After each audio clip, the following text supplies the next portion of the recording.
Vision, a leading local university known to develop excellent and virtuous professionals who are catalysts of progress for both the local and global communities.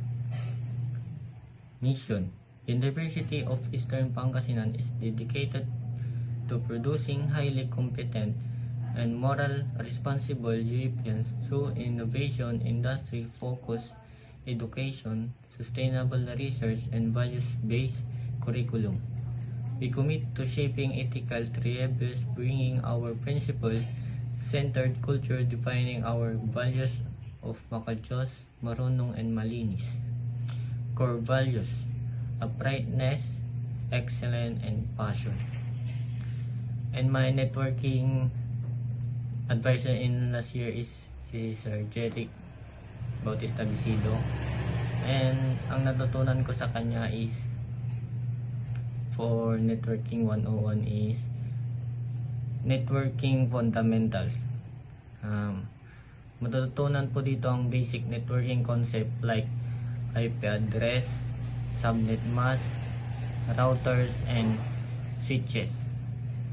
And doon naman po sa network topologies, familiarize yourself with different network topologies such as bus, star, ring, and mesh. Natutunan ko po sa kanya is ang advantage and disadvantage of each topology in various scenarios. And sa networking protocols na po is natutunan ko po about essential protocols like HTTP, HTTPS, FTP, SMTP, and DNS. Natutunan ko po how this protocol facilitate different types of communication over the internet. And natutunan ko din po sa kanya is the network security, kung gain insight into basic network security principle including firewalls and encryption and VPN. Natutunan ko po about common security threats, how to mitigate them.